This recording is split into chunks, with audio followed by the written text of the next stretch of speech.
Hello students, welcome back to my YouTube channel. आज की video में हम करने वाले हैं क्लास 7th का 5th चैप्टर, जिसका नाम है रेखा एंड कोण। आज की क्लास में हम पढ़ेंगे रेखा एंड कोण के बारे में। तो रेखा क्या होगी?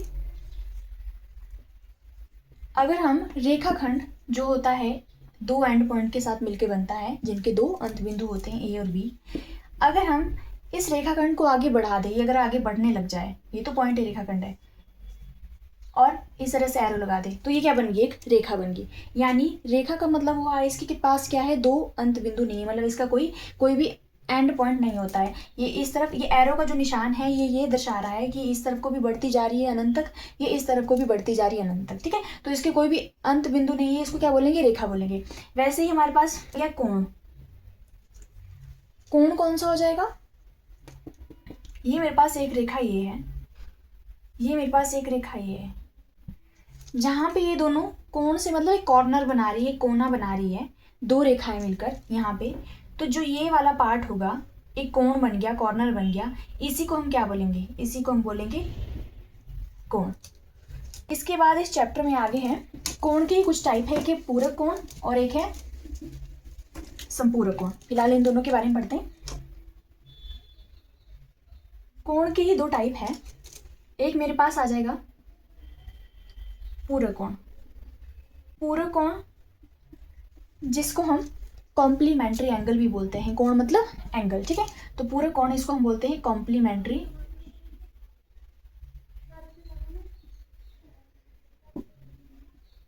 एंगल। कॉम्प्लीमेंट्री एंगल या पूरक कोण को कौन सा होता है?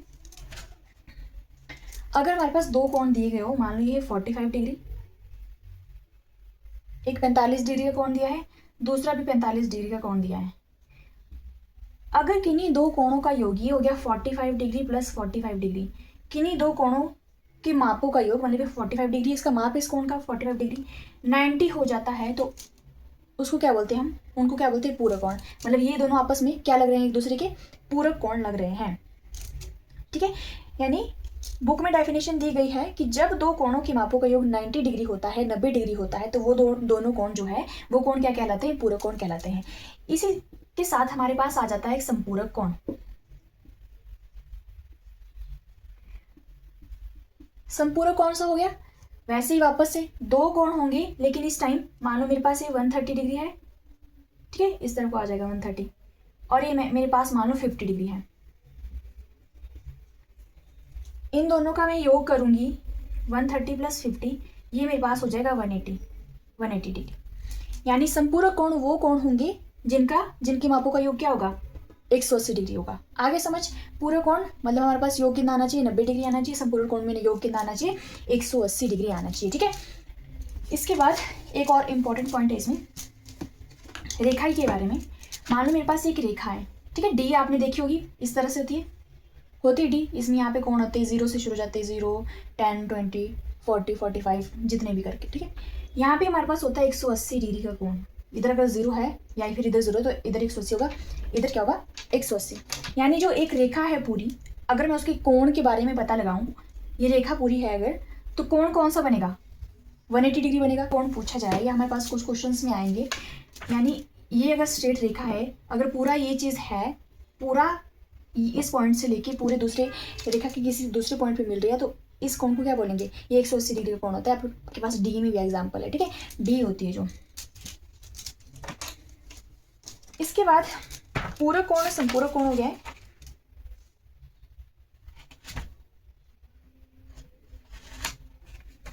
ये तो आपको पता है, ये न्यून कोण और अधिक कोण आपने पिछले क्लासेस में भी पढ़े हैं।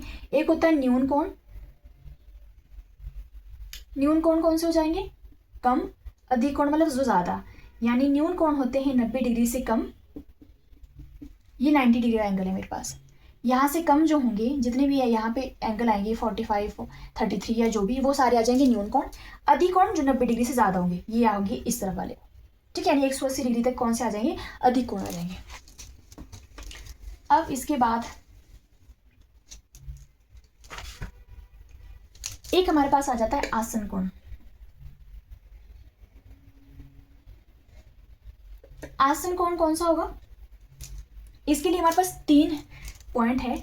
फर्स्ट पॉइंट, कोई भी आसन कोण में उसका क्या हो जाएगा, एक उभयनिष्ठ शीर्ष होगा और एक उभयनिष्ठ भुजा होगी।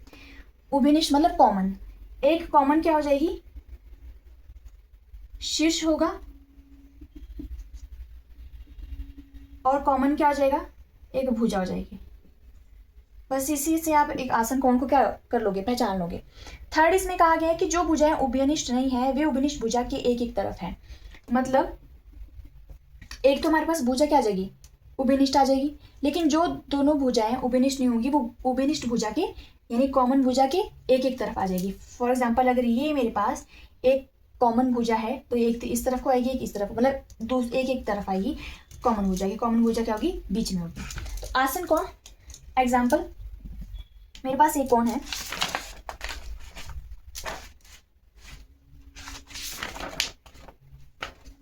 ये मेरे पास एक रेखा है ए बी,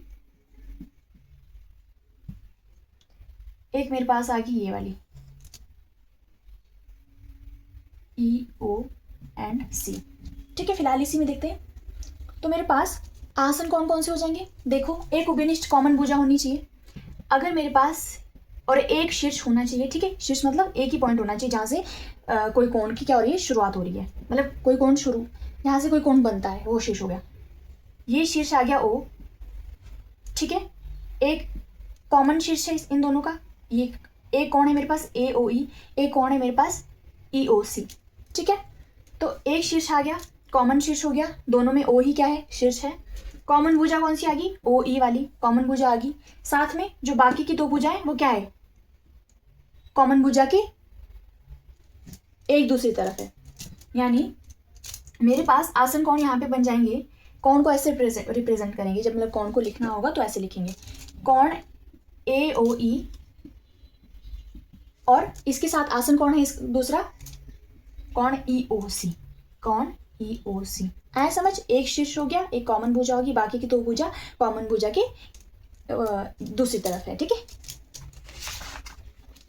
इसके साथ ही मेरे पास एक कोण आ गया, ये क्वेश्चन में बहुत यूज होगा, शीर्षाभिमुख कोण।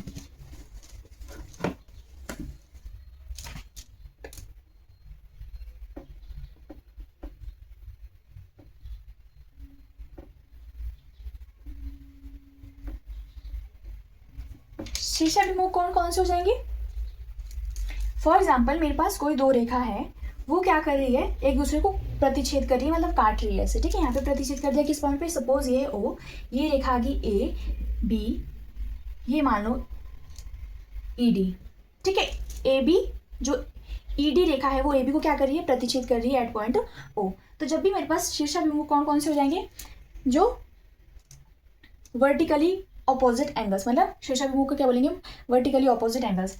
ये दोनों, सपोज ये कोण A1 है, ये कोण 2 है, तो यहाँ पे शीर्षाभिमुख कोण हो जाएंगे कोण 1 और कोण 2, जो क्या होंगे, वर्टिकली ऑपोजिट होंगे, एक दूसरे के क्या होंगे, वर्टिकली ऑपोजिट होंगे। वैसे ही कोण 3 हो जाएगा शीर्षाभिमुख कोण 4 के। इन्हीं कोण को हम क्या बोलते हैं, शीर्षाभिमुख कोण बोलते हैं। मतलब शीर्षाभिमुख कोण हमारे पास तभी बनेंगे वर्टिकली ऑपोजिट एंगल्स, जब कोई दो रेखा क्या कर रही होगी, एक दूसरे को काट रही होगी, एक दूसरे को प्रतिच्छेद कर रही होगी। मतलब अगर कोई दो रेखाएं एक दूसरे को क्या कर रही है, प्रतिच्छेद करती है, तो जो हमारे पास शीर्षाभिमुख कोण बनेंगे वो एक दूसरे के बराबर होंगे। यानी यहाँ पर मेरे पास कोण 1 बराबर होगा कोण 2 के, वैसे ही कोण 3 बराबर होगा कोण 4 के। ठीक है, तो इसी के साथ हमारे पास बेसिक खत्म हो गया 5th चैप्टर की। अब हम एक्सरसाइज पे चलते हैं। एक्सरसाइज हमारे पास इसी के बेस पे होगी, कौन से पूरक कोण होंगे, कौन से संपूरक कोण होंगे। तो चलते हैं प्रश्नावली 5.1 पे। मेरे पास क्वेश्चन में 3 एंगल दिए गए हैं, एक 20 डिग्री, एक 63 डिग्री, एक 57। ठीक है, तीनों एंगल क्वेश्चन में कहा गया है कि जो भी हमारे पास कोण दिए गए हैं उनके हमने पूरक ज्ञात करने हैं। पूरक हमें क्या पता था कि कोई भी दो कोण पूरक तब होंगे जब उनका योग, उनके मापों का योग होगा 90 डिग्री। पूरक से याद रखना है 90 डिग्री। यानी हमने एक और इसका पूरक, एक हमारे पास कोण 20 डिग्री है, दूसरा कितना होगा, मतलब दूसरा अगर मान लो मैं x समझ लूँ उसको, x + 20, इन दोनों का योग कितना होना चाहिए, 90 डिग्री। पूरक तभी हुए, यहाँ से मेरे पास x की वैल्यू निकल जाएगी, यानी जो पूरक है 90 - 20 कितना आ गया, 70 डिग्री। ठीक है, सीधा ही 90 में से माइनस कर दो, इसका पूरक क्या हो जाएगा, 90 - 63, होगा कि नहीं, क्योंकि दोनों पूरक कोणों का योग क्या होता है 90 डिग्री होता है। एक हमारे पास 63 होगा तो दूसरा होगा 90 में से 63 कितने हो जाएंगे 27 डिग्री। वैसे ही यहाँ पे माइनस कर दो 90 में से 57 डिग्री, ये हो जाएगा 3 and 3 33 डिग्री। आया समझ? ठीक है, सेकंड क्वेश्चन पे चलते। सेकंड में हमें सेम जैसे पहले क्वेश्चन में हमें पूरक को निकालने थे, इसमें हमें संपूरक निकालना है। संपूरक से दिमाग में आना चाहिए 180 डिग्री, मतलब कोई ऐसे दो कोण जिनका योग क्या होगा 180 डिग्री होगा। तो एक मेरे पास अगर 105 डिग्री है तो दूसरा कितना आ जाएगा 180 माइनस 105 कितना हो जाएगा 57 यानी 75 डिग्री हो जाएगा। इसमें 87 डिग्री है तो 180 माइनस 87 हो जाएगा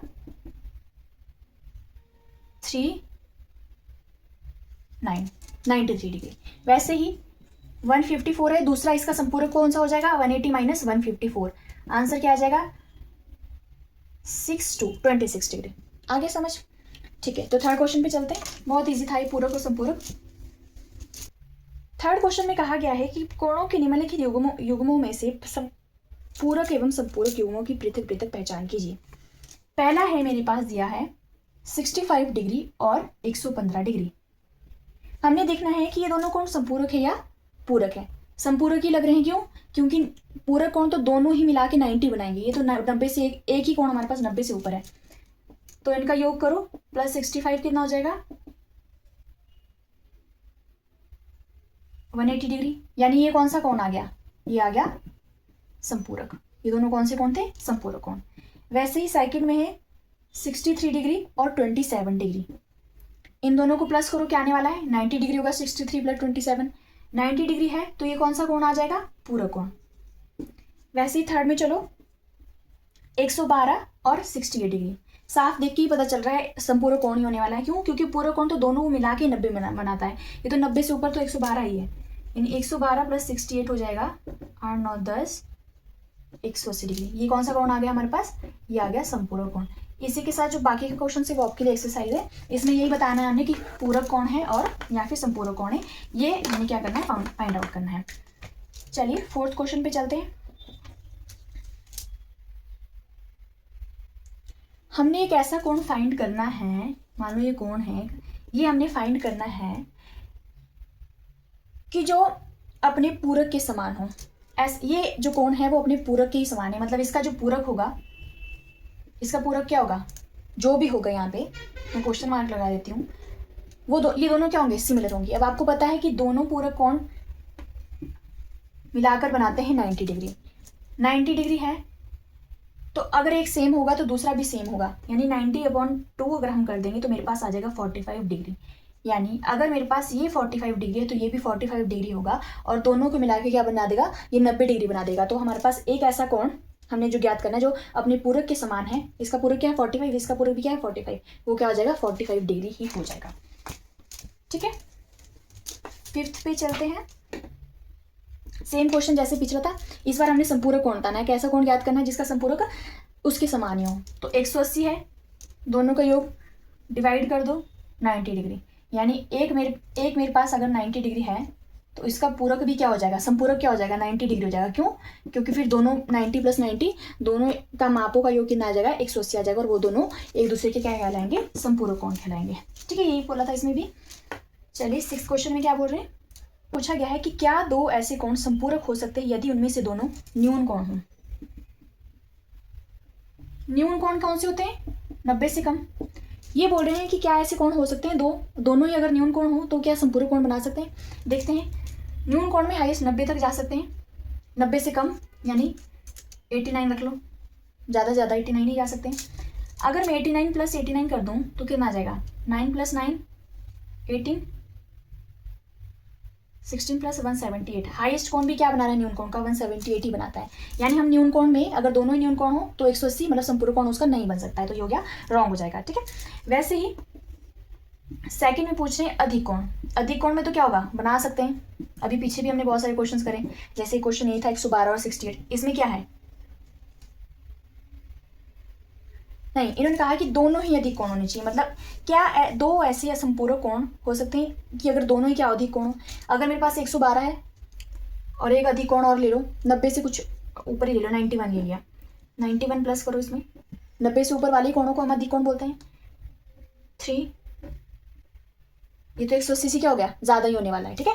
तो मेरे पास दोनों भी अधिक कोण नहीं होने चाहिए। अगर बोला है समकोण हो, समकोण मेरे पास क्या होता है, समकोण को किसको बोलते हैं, 90 डिग्री के एंगल को बोलते हैं। तो ये तो है, अगर एक 90 डिग्री का है कि अगर दोनों ही समकोण हो, यानी 90 + 90 हमारे पास क्या मिल जाएगा, 180, जो कि क्या होता है, एक समपूरक कोण हो जाएगा, ठीक है। तो ये हाँ समकोण हो सकते हैं, लेकिन न्यून कोण नहीं हो सकते दोनों, और अधिक कोण भी नहीं हो सकते दोनों, समकोण जरूर हो सकते हैं दोनों। तो हम क्या बोल सकते हैं कि वो क्या हो जाएंगे, समपूरक हो जाएंगे, ठीक है। इसके बाद चलते हैं 8th क्वेश्चन में। अगर ये बोल रहे हैं एक कोण मेरे पास 45 से बड़ा है, 45 से बड़ा है एक कोण, कुछ मान लो 45 से बड़ा, कुछ मान लेते हैं, मान लो एक्स मान लिया मैंने इसको फिलहाल। अगर कोई कोण मेरे पास 45 से बड़ा है, तो जो इसका पूरा कोण होगा, इसका पूरा कोण जो भी होगा, पूरा कोण कौन सा होगा, यानी x प्लस जो भी वो कोण होगा वो होना चाहिए 90 डिग्री के बराबर। तो जो भी इसका पूरा कोण होगा वो क्या 45 से बड़ा होगा, या 45 के बराबर होगा, या 45 से छोटा होगा। 45 के बराबर, यहाँ पे मेरे पास 45 मान लो 46 रख लेती हूँ मैं, ठीक है, 45 से एक बड़ा रख लेती हूँ 46। ये बोले एक, अगर मेरे पास ये कोण 45 से बड़ा है, तो जो इसका पूरक होगा वो 45 के बराबर होगा, 45 से बड़ा छोटा होगा, या 45 के बराबर होगा। अगर मैं 45 के बराबर कर दूँ तो मेरे पास 90 नहीं बनने वाला है, मेरे पास बन जाएगा 91, मुझे चाहिए 90। तो 90 बनाने के लिए ये 45 से बड़ा भी नहीं हो सकता है, ये क्या होगा 45 से छोटा होगा, ये 44 हो जाता है, तो मेरे पास क्या बन जाएगा 90 बन जाएगा। मतलब जो इसका पूरक है वो 45 डिग्री से छोटा होना चाहिए।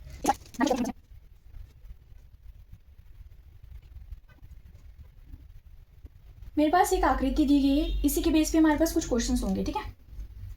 फर्स्ट क्वेश्चन बोला गया है कि क्या कोण 1 और कोण 2 आसन कोण है। कौन सा, कोण 1 और इसके साथ जो है कोण 2, क्या ये आसन कोण है। आसन कोण में क्या होना चाहिए, एक हमारे पास उभयनिष्ठ यानी कॉमन शीर्ष होना चाहिए। कोण 1 ये बना रहा है, यानी कोण AOC है, और कोण B है COE। तो हाँ, शीर्ष तो हमारे पास क्या है, O ही है। चलो एक पॉइंट तो सॉल्व हो गया। दूसरे पॉइंट में हमारे पास एक कॉमन भुजा भी होनी चाहिए, उभयनिष्ठ भुजा भी होनी चाहिए। तो इन दोनों कोणों की उभयनिष्ठ भुजा है, हाँ है OC, ठीक है। थर्ड पॉइंट था कि जो बाकी की दो भुजाएं वो क्या होनी चाहिए, इसके अरे परे होनी चाहिए। तो इसके अरे परे है AOB और EOB। तो हाँ, हमारे पास जो कोण 1 और 2 है ये क्या है, आसन कोण है, ठीक है, हो गया। सेकंड क्वेश्चन में पूछा है क्या AOC और AOE, AOC और AOE, क्या AOC कोण AOC कोण AOE का आसन है, कोण AOC का कोण AOE आसन हो जाएगा। ये बोल रहे हैं ये वाला और ये वाला, एक कोण ये हो गया और एक कोण ये हो गया,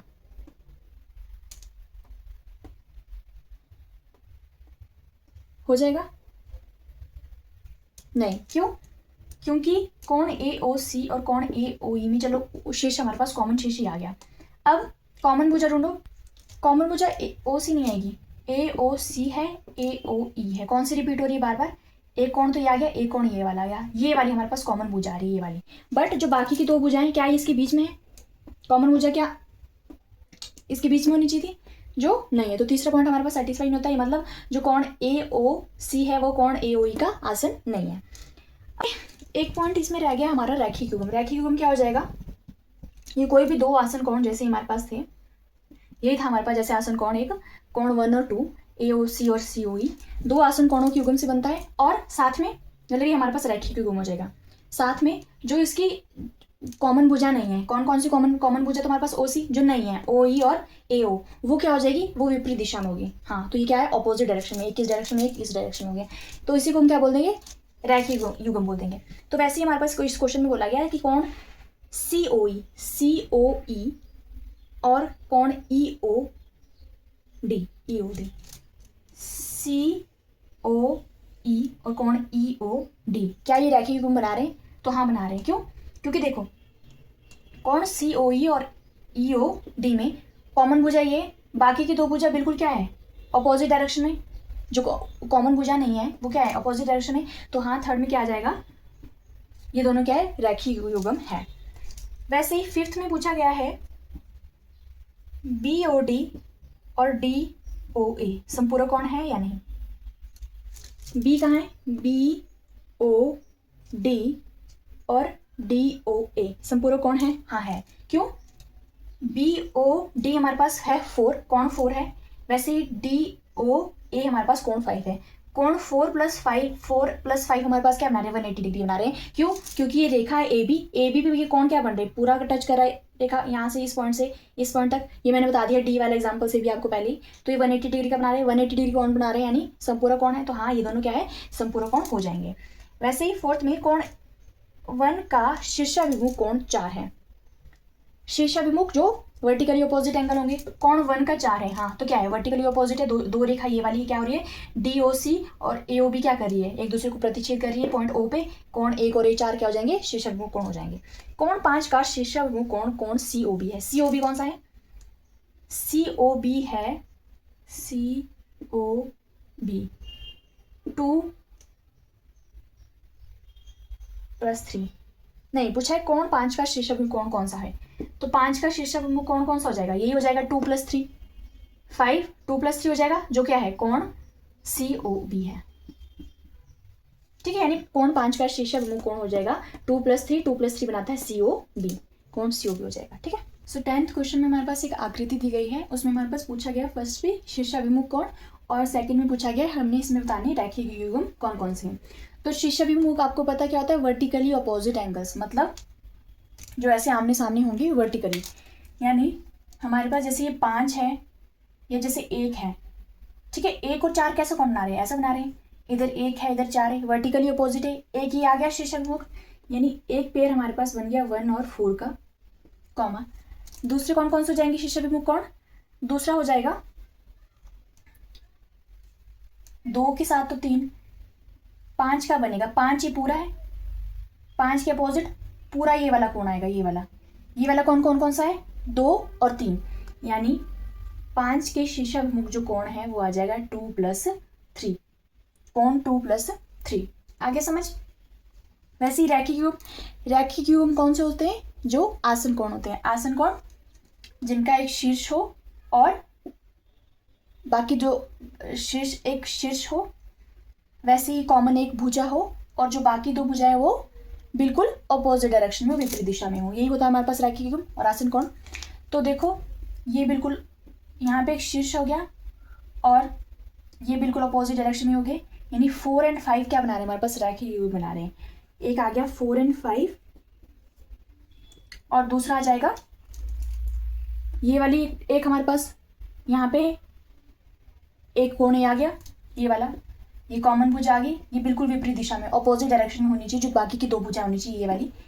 इसके इन दोनों के बीच में कौन से कोण है? 1 और 5, यानी 1 और 5 भी क्या बना रहे हैं? हमारे पास रैखिक युग्म बना रहे हैं। ठीक है, इसके बाद चलते हैं 11th क्वेश्चन में। हमारे पास एक आकृति दी गई है, हमने इसमें बताना है कि जो कोण 1 और कोण 2 हमारे पास दिया गया है, क्या ये आसन कोण है? आसन कोण में क्या होता है?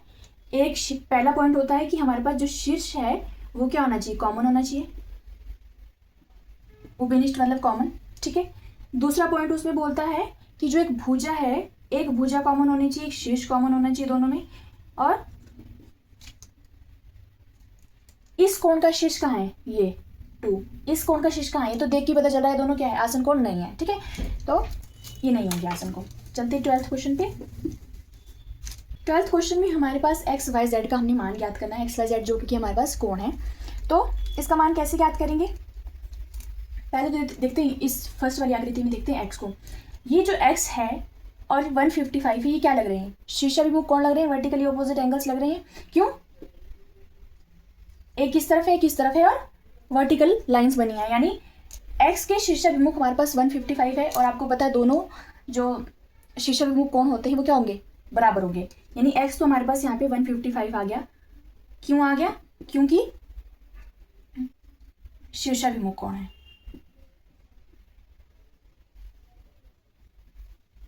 वैसे ही सेकंड पे चलो, वाई पे चलो, ये हमारे पास आ गया 155, लिख लिया इसको,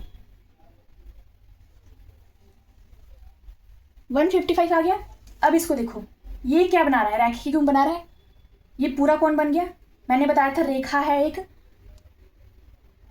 ये कौन सा कोण बन गया? 180 डिग्री, यानी दिस प्लस दिस एक ये वाला कोण है, एक ये वाला कोण है, दोनों मिलकर कितने बना रहे हैं 180। एक हमारे पास y है, एक हमारे पास 155 है, ये दोनों मिलकर बनाने हैं 180 डिग्री का कोण। तो y की वैल्यू यहाँ से आ जाएगी 180 माइनस 155, जो कि आ जाएगी 5 और 7 5 125 डिग्री, यानी y हमारे पास 125 डिग्री आ गया। y 125 डिग्री आ गया, वहाँ से z निकल जाएगा। ये y है, ये वाला कोण, इसके वर्टिकली ऑपोजिट यानी शीर्षाभिमुख कोण कौन सा है, z है। y होगा बराबर z के, अगर y मेरे पास 125 है तो z भी कितना आ जाएगा 125 डिग्री आ जाएगा। क्यों? क्योंकि ये शीर्षाभिमुख कोण है। ठीक है, फर्स्ट पार्ट हो गया। सेकंड पार्ट में चलते हैं। सेकंड पार्ट में देखो, इसमें मिल रहा है शीर्षाभिमुख कोण नहीं, बट ये मिल रहा है, एक रेखा है पूरी, यहाँ पे एक कोण है प्लस दिस कोण है प्लस एक ही वाला कोण हो जाएगा। ये तीनों मिलकर कितना बना रहे हैं 180 डिग्री, यानी 40 plus X plus 25 is equal to 180 degree. X की वैल्यू यहाँ से कितनी निकल जाएगी, समीकरण वाले चैप्टर में किया है ना समीकरण सॉल्व करना, समीकरण बन गया एक, एक्स इज इक्वल टू यहाँ पे 180 है, इसमें से माइनस करने के 40 प्लस 25 बन जाएगा 5, ये दोनों प्लस का इधर दूसरी तरफ जाके माइनस का बन जाएगा 5, 4 plus 2 6 65। X is equal to 5 and 17 minus 6 is equal to 9, not 9, 7 में 6 क्या 1 1। एक्स हमारे पास आ गया 115 डिग्री, एक्स कितना आ गया 115 डिग्री। इसके बाद ये 115, अब क्या जो y है वर्टिकली ऑपोजिट एंगल है नहीं, क्यों? क्योंकि ये तो सिर्फ ऐसा बन रहा है, ये यहाँ पे हमारे पास x था और y इधर है। वर्टिकली ऑपोजिट कब होता, अगर ये ऐसा होता और y इधर होता, तब हमारे पास दोनों क्या होते, शीर्षाभिमुख कोण होते, शीर्षाभिमुख कोण होते। यानी हमारे पास, लेकिन ये एक रेखा बन रही है, रेखा बन रही है, यानी दिस प्लस दिस हमारे पास कितना हो जाएगा 180 डिग्री होगा। ठीक है, यानी y plus 40 is equal to 180 degree. y की वैल्यू आ जाएगी 180 minus 40, y is equal to 140 आ जाएगा, 140 डिग्री, 180 में से 40 घटा 140 डिग्री हमारे पास आंसर आ जाएगा। ये हमारे पास 140 आ गया। क्या हम z की वैल्यू निकाल सकते हैं? क्यों? एक सीधी लाइन है, ये पूरा मिलकर हमारे पास 180 बना रहा है, यानी z प्लस 140 मिलकर बना रहा है हमारे पास 180। z की वैल्यू आ जाएगी 180 माइनस 140, जो कि हो जाएगी 40 के बराबर, यानी z हमारे पास आ जाएगा 40। और साथ में हम ये भी देख सकते थे, ये वर्टिकली ऑपोजिट एंगल है। ठीक है, यहाँ पे जो 40 है ये वर्टिकली ऑपोजिट है, शीर्षाभिमुख है किसके, इस 40 के। यहाँ पे कौन सा कोण था z, यस, तो ये वर्टिकली ऑपोजिट भी है, तब भी 40 आ गया। अगर ऐसे करना 180 से, तभी हमारे पास क्या आ जाएगा 40 आ जाएगा। ठीक है, चलते 13 क्वेश्चन पे। मैं बुक में से ही पढ़ रही हूँ, इसमें हमारे पास रिक्त स्थान भरने, फिल इन द ब्लैंक्स। पहला बोलता है यदि दो कोण पूरक है तो उनके मापों का योग कितना होता है। पूरक कोणों को मैंने बताया आपको, पूरक कोण दो कब होंगे, जब उनके मापों का योग होगा 90 डिग्री। वैसे अगला संपूरक कोण होंगी, संपूरक कोण मैंने बताया है क्या होता है, क्या हो जाएगा 180 डिग्री होगा जब। ठीक है, अगला है रैखिक युग्म बनाने वाले दो कोण कौन से होते हैं। रैखिक युग्म बन रहा है ये, अगर ये कोण है, ये दूसरा कोण ये, ऐसे होता है रैखिक युग्म। ठीक है, इसमें क्या होता है, एक शीर्ष होता है, एक उपनिष्ठ भुजा होती है, मतलब आसन कोण ही होगा, लेकिन जो बाकी दो भुजा होगी वो बिल्कुल क्या होगी, अपोजिट होगी, एक दूसरे से बिल्कुल अपोजिट होगी, तो वो क्या बन जाएगा, रैखिक युग्म बन जाएगा। और इन्होंने कहा है कि दो कोण जो इसके बनाते हैं वो क्या बन जाते हैं, ये दो प्लस हमने अभी पीछे 12th क्वेश्चन किया, कैसे सॉल्व करा, दिस प्लस दिस 180 होता है, ये पूरा 180 डिग्री का कोण बनाता है। जैसे डी भी होती है डी, तो 180 डिग्री कौन कौन से होते हैं, संपूरक, यानी रैखिक युग्म जो है वो संपूरक कोण ही संपूरक कोण बनाते हैं, जो रैखिक युग्म के दो कोण होते हैं। यदि दो आसन कोण संपूरक है तो वो क्या बनाते हैं, ये भी आसन कोण है, अगर ये दोनों संपूरक है, दो आसन कोण संपूरक है मतलब 180 डिग्री है, तो वो क्या बनाते हैं, तो क्या बन जाएगा, रैखिक युग्म बन जाएगा कि नहीं। यदि दो रेखाएं एक दूसरे को एक बिंदु पर प्रतिच्छेद करती है तो शीर्षाभिमुख कोण हमेशा डैश होते हैं। ये हमारे पास शीर्षाभिमुख कोण है, दो रेखा प्रतिच्छेद करिए एक पॉइंट पे, ये बन जाएंगे शीर्षाभिमुख कोण, बन जाएंगे ये और ये होगा, ये और ये होगा, तो दोनों क्या होते हैं, समान होते हैं कि नहीं, बराबर होते हैं कि नहीं, तो समान आ जाएगा। ठीक है, यदि दो रेखाएं एक दूसरे को एक बिंदु पर प्रतिच्छेद करती है और शीर्षाभिमुख कोणों का एक युग्म न्यून कोण है तो शीर्षाभिमुख कोणों का दूसरा युग्म कौन सा होगा। ये शीर्षाभिमुख कोण है दो, इनको लेके चलते हैं, ये दो, अगर मेरे पास ये न्यून कोण है तो दूसरा कौन सा होगा, दूसरा हो जाएगा अधिक कोण। ठीक है, चलिए इसके बाद 14 क्वेश्चन करते हैं। पहला पूछा गया है, हमारे पास आकृति दी गई, इसमें बताना हमने शीर्षाभिमुख कौन से हैं। शीर्षाभिमुख कौन बताना है। शीर्षाभिमुख क्या होता है, जो वर्टिकली ऑपोजिट हो गए। वर्टिकली ऑपोजिट मेरे को यही दिख रहे हैं, 2 ये दिख रहे हैं। तो एक आ जाएगा कोण AOB, किसके शीर्षाभिमुख है, DOC है वर्टिकली ऑपोजिट एंगल। उसके बाद पूछा गया है आसन, हमारे पूछा गया है आसन कोण। आसन कोण कौन सा हो जाएगा, जिनका एक शीर्ष होगा, एक शीर्ष आ गया, एक उभयनिष्ठ भुजा ये है, या फिर ये वाली आ गई, ये वाली होगी, ये वाली आ गई, और 2 क्या हो जाएगी, लाइन ऑपोजिट डायरेक्शन में होगी। तो देखा ये हमारे पास कॉमन ही आ गया, एक कॉमन भुजा आ गई, तो एक ये बनेगा, एक ये बन जाएगा, AOB और AOE, यानी कोण AOB बन जाएगा आसन कोण किसके, AOE के। अब अगला गया समान संपूरक। समान संपूरक का मतलब जो दोनों कोण मिलकर क्या बनाते हो, समान हो और संपूरक बनाते हो। समान कब होते हैं, अगर 2 कोण हमारे पास संपूरक हो, सपोज कोण 1 प्लस कोण 2, ये क्या होने चाहिए, 180 बनाना चाहिए, लेकिन ये बोलो दोनों समान होने चाहिए, यानी दोनों की माप सेम होना चाहिए। तो ऐसा तो तभी होगा, पीछे पढ़ा भी हमने 90 प्लस 90, अगर दोनों 90 डिग्री होंगे तो 90 डिग्री का कोण इधर ये बना रहा है, एक ये बनेगा 90 का, और एक ये बना रहा है, यानी कोण EOB हो रहा है कोण EOD। वैसे ही असमान संपूरक कोण, मतलब अब हमारे पास क्या होगा, असमान कोई भी 2, यानी अगर मेरे पास तो एक ही, अगर ये देख लो, ये और ये AEO, और पूरा अगर मैं ये वाली लाइन देखूँ तो हमारे पास 180 यानी संपूरक कोण बन जाएगा। इसमें कौन कौन से कोण आ जाते हैं, और असमान में होगा, एक न्यून कोण होगा, एक अधिक कोण होगा। तो AOE कोण EOC असमान संपूरक हो गए। वैसे ही आसन कोण जो रैखिक युग्म नहीं बनाते हैं। रैखिक युग्म कब होगा, जैसे हमारे पास एक लाइन होगी और एक उभयनिष्ठ भुजा होगी, तो ऐसे रैखिक युग्म जो आसन कोण भी होंगे, लेकिन वो रैखिक युग्म नहीं बनाते हैं। तो देखो एक तो आ जाएगा यही कोण AOE, कोण AOB, ये दोनों आगे, ये दोनों रैखिक युग्म नहीं बनाते, ठीक है, लेकिन आसन कोण है। वैसे ये वाला आ गया, ये तीनों वाले कोण AOE तो हो गया, लेकिन कोण EOC, EOD किसका आसन कोण है, ये इसका है, लेकिन रैखिक युग्म नहीं बना रहा है, बट आसन कोण है COD। ठीक है, बस फिलहाल तो इसमें यही है।